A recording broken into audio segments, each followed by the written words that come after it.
Hello and welcome to the interview on France 24. Our guest today is Debbie Stothard, who is the coordinator for the Alternative ASEAN Network on Burma, which is a regional human rights organization. She's also the Deputy Secretary General of the International Federation of Human Rights, and her visit to Paris coincides with that of the celebrated Burmese pro-democracy leader Aung San Suu Kyi. Thank you very much for being on the program. You're welcome. It's obviously marvelous to see Aung San Suu Kyi walking around European capitals, being feted everywhere, having her freedom finally. But of course, moral authority is not enough to change the situation in Burma. Well, that's definitely true. We're still, while we are celebrating Aung San Suu Kyi's ability to visit Europe, the story is not yet over for Burma. There are still many serious problems happening in the country, including the war in Kachin State, which has just entered its second year. So Aung San Suu Kyi will be returning to Burma to face a lot of challenges. Unfortunately, her party only holds 6% of the seats in parliament, and we are very concerned that the country, the government itself, may not be keen to make the necessary legal and institutional reforms to ensure that the majority of the people in Burma do get the livelihood, the basic needs that they want, and also the freedoms that they deserve. Let's backtrack a second to the problems first in the country. You mentioned the war. There's also dire poverty still stemming from decades of economic isolation. So are we in a state where politics can actually achieve anything at all, or are these problems too intractable, the ethnic tensions, the war, and the land and poverty issues? Well, we have to go back to the time when Burma first gained its independence in 1948. In those days, it was considered the Asian country most likely to succeed because it had a high rate of literacy, a high education standard, and also it was incredibly rich in natural resources. But what has happened in Burma, what has brought Burma to this, is bad governance, not bad luck. And I think in order to turn Burma around, we do need to see a change in the way the government operates and a change in the way the laws are designed and the institutions are run. So it is important to realize that this was a rich, functional, thriving country that has been brought to its knees by bad governance by various military regimes. So we do need to actually use that. We do need to review the laws. We do need to get a rule of law and all the other institutions up and running.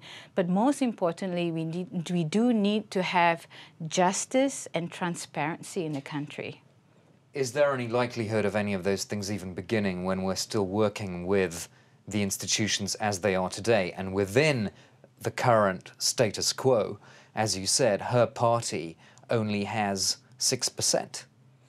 I think it is possible as long as the international community doesn't give up.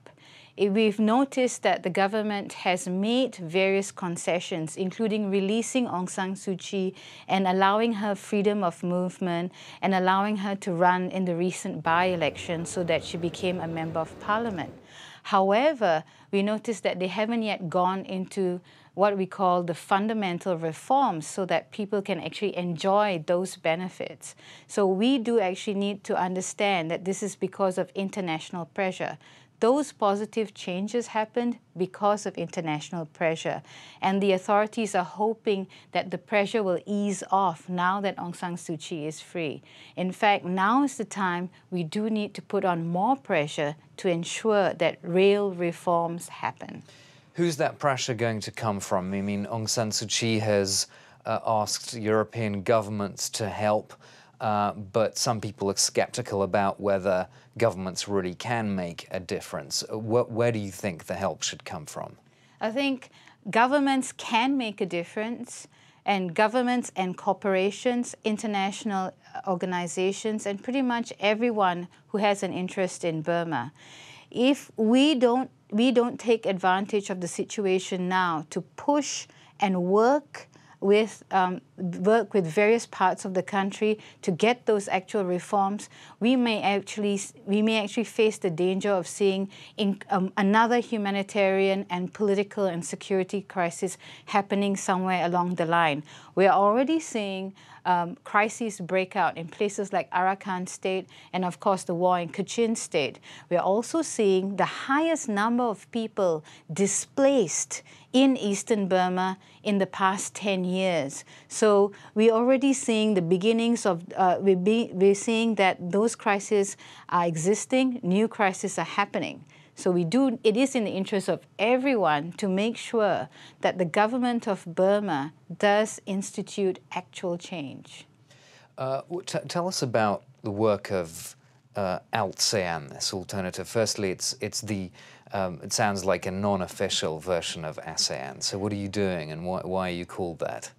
Well, we were formed in 1996 before Burma was joining ASEAN. At that time, it was assumed that ASEAN didn't care for human rights and democracy in Burma. And we wanted to make the point very clearly that it was the people of ASEAN that cared about human rights and democracy in Burma. And hence, we felt we had the right to call ourselves Alternative ASEAN Network on Burma. Since then, we've also, we've created pressure in the region itself so that ASEAN leaders have had to talk about human rights and democracy in Burma and also try and engage in solutions. So that's why we're named ALTSEAN Burma. And you're based personally on the Thai-Burmese border, or at least you go there a lot. What are you doing there? What are your experiences there with the Burmese people? Well, we are very lucky because we were one of the first organizations to set up a women-specific training program for women activists from Burma back in the 90s.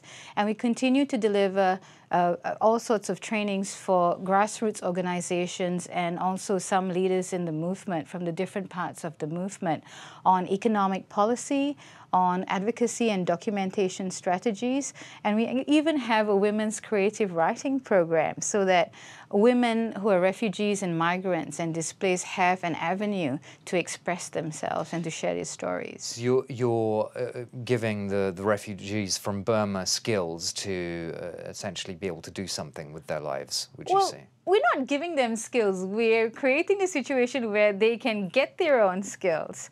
But having said that, we also run websites and we produce 24 publications a year, mainly monthly bulletins that help people in the international community understand the situation in Burma. They are very densely summarized bulletins and also briefers on topics of interest. We often joke that we don't like to violate your human rights by making you read long human rights reports. So these are between 3 to 10 pages. What's going to happen then to the refugees that you've been dealing with? I mean, have any of them gone back to Burma, or do you see a growing refugee issue there? Well, there has been a lot of concern that refugees will be forced back to Burma against their will. Firstly, we need to understand that the reasons that they have been forced out of their homes still exist. We also have to understand that some of the villages that they came from are still very heavily landmined and are not safe. And so we do need to ensure that refugees have a place to return to and that they feel confident and they're willing to do so. What we're seeing is a starvation of funds and support for those refugee camps. And it looks like the international community is somehow hoping that the refugees will go back somehow. One of those issues you touched on before is land in Burma, which is still a huge problem, isn't it? It's expropriation of land, which is causing this refugee crisis to continue. Well, yes, actually, very disturbingly, last year the Parliament brought in a law that legitimizes the practice of confiscating land from local people. Now the central government essentially has the right to confiscate land in any part of the country for any purpose as long as they decide that it's in the national interest. And we have seen increasing numbers of communities facing this problem. In one community in Shan State, for example, 63% of the families had their land confiscated within a 5-year period. And for most of these communities, they need land to grow food to feed themselves. The international community, though, surely is very limited in what it can do because, as you were describing, the military essentially still has a lot of power, and a lot of people would argue that the changes have been very minor in allowing the pro-democracy parties to have some form of growth. I think what we're seeing in Burma is a process of change that was intended by the military to be a surface change, but there is a growing expectation that this change should really happen on the ground.